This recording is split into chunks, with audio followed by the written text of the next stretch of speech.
Saudações a todos, sejam bem-vindos a mais um vídeo do MGF, como é que vocês estão? O vídeo de hoje, mais um vídeo da playlist MGF Analisa, vai falar a respeito de um dos meus personagens favoritos de toda a obra, que não é uma grande surpresa para a maioria de vocês, e é quase como um complemento de um outro vídeo que eu fiz um tempo atrás sobre a juventude de Lord Tywin. Hoje nós vamos falar a respeito, digamos, da fase mais aguda de sua vida, do período mais tardio. Depois vamos falar a respeito das suas grandes realizações, como Lorde e como Mão do Rei. E é claro que esse vídeo vai conter spoilers da sua trajetória, então eu recomendo cautela àqueles que forem assistir. Também peço a todos que curtam o vídeo, se inscrevam no canal, compartilhem o material com os amigos e considerem os meios diretos de contribuição com o meu trabalho aqui, através do Pix, do botão Valeu Demais ou do Clube de Membros. Também peço a todos que deem uma olhadinha aqui embaixo na descrição, nos links de produtos afiliados do canal da Amazon, pois comprando através deles vocês me ajudam sem custo adicional. Com os recados dados e já fora do caminho, podemos começar a falar a respeito da genialidade de Lord Tywin. Não é segredo para ninguém que siga as Crônicas de Gelo e Fogo há tempos que Lord Tywin Lannister, o Senhor do Ocidente e uma das mãos do rei mais longevas da história dos reinos, é um dos personagens mais notáveis e importantes da obra, para o bem ou para o mal, e seu impacto pode ser sentido nas mais diversas maneiras e nos mais diversos pontos da obra antes e durante o final do terceiro século após a conquista. Desde os tempos em que ainda era um jovem fervendo de raiva no rochedo pelas atitudes passivas e fracas de seu senhorial pai, até o momento em que se tornou em essência o rei de Westeros em tudo exceto em nome, durante os reinados de seus dois netos, Tywin moldou a história de Westeros da forma como quis, demonstrando não apenas um tino incomum para a governança dos reinos, mas também uma aura implacável poucas vezes replicada, e um sentido de genialidade política e interpessoal que raras vezes pode ser visto em outros personagens desta e de várias outras obras. Por conta disso, o vídeo de hoje do MGF Analisa será inteiramente dedicado a entender por que é que Tywin Lannister é um dos personagens mais geniais da obra de George Martin, e por que vale muito a pena ser analisado e compreendido melhor mesmo pelos leitores e espectadores que não o apreciam ao nível pessoal. Com isso dito e sem mais delongas, comecemos, com a ressalva de que este vídeo conterá spoilers das Crônicas de Gelo e Fogo e da trajetória anterior de Tywin, e por isso, como de costume, aconselho cautela ao espectador. Desde tenra idade, Tywin já vinha sendo preparado para assumir um local de poder e destaque, sendo o herdeiro de seu pai Tytos ao ocidente. No entanto, para além de seu treinamento regular, Tywin recebeu também uma espécie de treinamento informal nos caminhos mais traiçoeiros do poder, enquanto observava seu plácido e gentil pai sendo literalmente passado para trás e trapaceado por seus lordes vassalos, que o viam como uma figura leniente demais e, portanto, fácil de enganar. Isso encheu Tywin não apenas de ressentimento, mas também de uma determinação férrea em se tornar alguém tão diferente de Tytos quanto se poderia ser. E após a morte do pai e sua ascensão ao poder do rochedo, Tywin já era temido em todo o ocidente por conta da forma como lidara, anos antes, com as casas rebeldes Rain e Tarbeck, enquanto ainda era apenas o herdeiro. Reside aí, aliás, meu primeiro ponto a ser levantado sobre essa figura emblemática. Tywin jamais se acovardou diante da perspectiva do uso da extrema violência como ferramenta de controle de seus subordinados, e decidiu tornar os Rain e os Tarbeck em seu principal exemplo para as outras casas nobres ocidentais, que por acaso nutrissem em segredo ideias semelhantes de rebeldia. Ao contrário de outros homens que são simplesmente cruéis pela própria essência da crueldade, dada a sua natureza, como o exemplo de Sir Gregor Clegane ilustra de forma magistral, Tywin não faz o tipo. Pelo contrário, ele costuma dizer que, ao se derrotar um inimigo, é preciso dar a ele a chance de se render com dignidade, sem represálias duras, draconianas ou arbitrárias. Caso contrário, ninguém jamais se renderia, demonstrando que ele é acima de tudo um planejador pragmático, capaz de pesar as consequências de seus atos na hora de traçar suas diretrizes. No entanto, em casos nos quais seus inimigos se mostrem inflexíveis em sua determinação de desafiar sua autoridade, como por exemplo na instância em que ele se viu lutando contra os nortenhos liderados pelo jovem lobo Robb Stark, Tywin não se furta de usar, sem nenhum tipo de remorso, táticas consideradas não apenas brutais como também desleais, como o casamento vermelho ilustra bem, ainda que tecnicamente os perpetradores dele tenham sido os Frey. Dessa forma, com os poucos exemplos do uso extremo da dissimulação e da violência, Tywin é capaz de resolver a maior parte das contestações à sua vontade apenas com ameaças veladas, enquanto durante a maior parte do tempo, as pessoas ao redor apenas obedecem, tornando sua vida como Lorde e como mão do rei muito mais simples numa base diária. E por falar em mão do rei, Tywin foi uma das mais longevas de que se tem notícia, servindo sob os governos de Aerys II, Joffrey I e Tommen I, e cada um desses reinados foi marcado por uma postura um pouco diferente do Lorde, de acordo com a pessoa que se sentava no trono de ferro à época.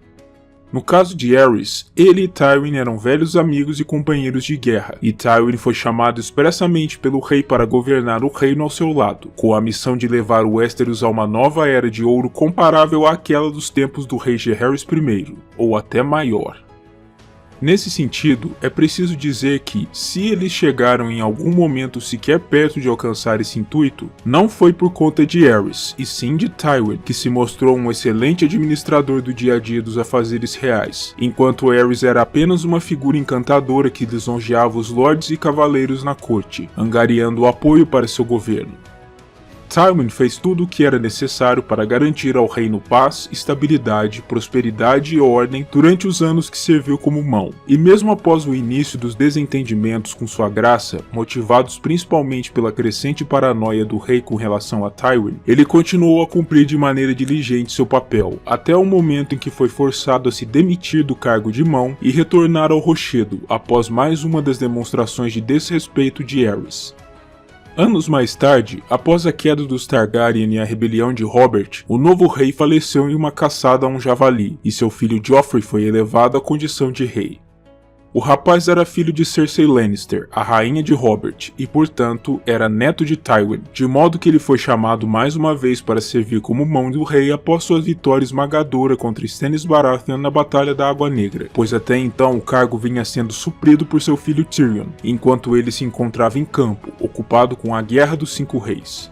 Ao assumir novamente seu cargo de mão, Tywin tentou orientar o neto a respeito dos melhores caminhos para sua governança, não através da intimidação como seria o mais normal, mas através da manipulação de seu entendimento, transformando suas próprias vontades em ensinamentos à juventude. Mas Joffrey era por demais obstinado e tacanho para compreender ou seguir os ditames de seu avô, o que em breve levaria a uma morte terrível e brutal por ação de veneno durante seu próprio banquete de casamento com Lady Margaery Tyrell.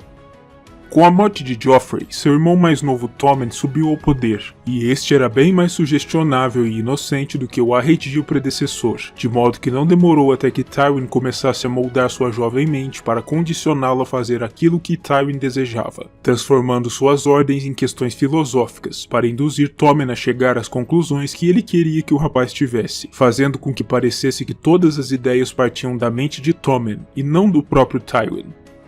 Além disso, durante a minoridade do rapaz, sua mãe Cersei era a rainha regente, mas Tywin permanecia sendo o verdadeiro poder por trás do trono, dando ordens a Cersei da mesma forma como fazia com todas as outras pessoas na corte, e ninguém ali ousaria questioná-las.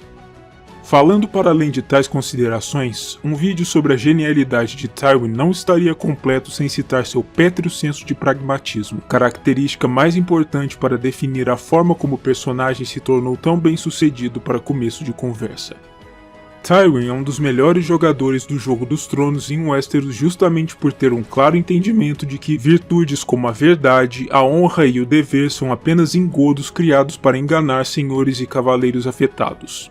A única realidade dentro de seu impiedoso contexto medievalesco é o poder, e Tywin, sendo um indivíduo totalmente devotado a forjar para sua casa um poderoso legado, abre mão sem pestanejar de tais virtudes em favor de ter a mão mais livre para executar seus planos sem impedimentos. Em outras palavras, ele faz aquilo que é necessário, sem se inibir por conta de considerações morais, e por isso é quase sempre capaz de triunfar sobre senhores mais melindrosos, como sua vitória sobre a casa Stark na guerra demonstrou. No fim, a forma como Tywin percebia o mundo era a mais fria, racional e direta possível, e ele não media esforços em nome de conseguir aquilo que queria para si mesmo ou para o precioso legado da sua casa, algo que denominamos como uma postura maquiavélica. Outro bom exemplo dessa postura foi a forma como ele lidou com a princesa Elia Martell e seus filhos ao final da guerra. Tendo entrado de maneira tardia na Aliança Rebelde, Tywin acreditava que precisava dar a Robert uma demonstração grandiosa de lealdade, e sabendo bem que ele via a si mesmo como um herói e que, portanto, não mancharia suas próprias mãos com o sangue de crianças, mesmo crianças que fossem meio Targaryen, Tywin se adiantou e, durante o saque a Porto Real, ordenou a 2 de seus cavaleiros, Sir Gregor Clegane e Sir Amory Lort, que dessem cabo das vidas dos príncipes Aegon e Rhaenys, os filhos do príncipe Rhaegar, para demonstrar a Robert que ele havia abandonado os Targaryen de uma vez por todas, solucionando o possível e provável problema de uma disputa pelo poder que emergiria no futuro caso as crianças vivessem. Tywin não se importava nem um pouco com o fato de ter ordenado os assassinatos a sangue frio de crianças que tinham meses ou poucos anos de vida, pois isso interessava os seus propósitos imediatos. E ainda que nós nos sintamos enojados em um ponto de vista moral e ético perante uma atitude como essa, é inegável a sua eficiência, pois a partir dele, Tywin passou a gozar da confiança de Robert e, em tempo, tornou-se o sogro do novo rei, casando sua filha a ele. Esse é apenas um demonstrativo da forma como Tywin via o mundo. A praticidade e o cumprimento de sua vontade superavam quaisquer outras preocupações, especialmente aquelas mais idealistas ou de ordem moral. Da mesma forma, ele sempre tratou seus 3 filhos de forma igualmente prática e desprovida de sentimentalismos, especialmente após a morte de sua bem-amada Joanna, enquanto dava à luz o anão Tyrion. Tywin acreditava que seus filhos viviam tão somente para acatar suas ordens, e os tratava de acordo, como na instância em que ordenou a Cersei, a despeito de sua vontade pessoal, que voltasse a se casar para se reproduzir, como forma de fortalecer e proteger a linhagem Lannister. Isso não chegou a acontecer antes da lamentável e trágica morte de Tywin, mas ainda assim dá um bom demonstrativo da forma como ele conduzia seus assuntos. E por falar na morte de Tywin, esse talvez tenha sido o único episódio em sua vida que demonstrou as consequências de sua forma de enxergar sua própria condição de poder quase ilimitado. Os anos de desconfiança e tratamento desonroso ao seu filho anão acabaram culminando em sua morte pelas mãos do próprio, com dardos de besta disparados contra seu peito e ventre. Um triste fim para aquele que fora até então o maior dentre todos os senhores e, alguns argumentariam, o maior dentre todos os homens que os 7 reinos já haviam visto. E aí está, essa foi a minha análise e os meus argumentos para tentar provar a vocês ou tentar mostrar para vocês a minha visão a respeito desse personagem que eu considero sim como um dos mais geniais de toda a obra. O que vocês acharam? Escreva aqui embaixo nos comentários as suas impressões sobre o tema e sobre aquilo que eu disse, sobre os meus argumentos. O espaço aqui embaixo, como de costume, é de vocês. Eu agradeço a todos mais uma vez pela audiência, pela paciência e pelo interesse naquilo que eu faço. Lembro a todos para que curtam, comentem, se inscrevam, compartilhem e considerem os meios diretos de contribuição com o meu trabalho aqui, além de darem uma olhada nos links de produtos afiliados do canal da Amazon. Também peço que deem uma olhada na descrição aqui embaixo o link do meu segundo canal, a Omnipédia, onde eu falo de temas relacionados às humanidades do mesmo jeito, com a mesma pegada que eu uso aqui no MGF. Para quem curte esse tipo de tema, vale a pena se inscrever lá também. Eu agradeço a todos mais uma vez e verei a todos novamente no próximo vídeo aqui do canal, que deve sair já nos próximos dias, demorou? Grande abraço a todos e valeu!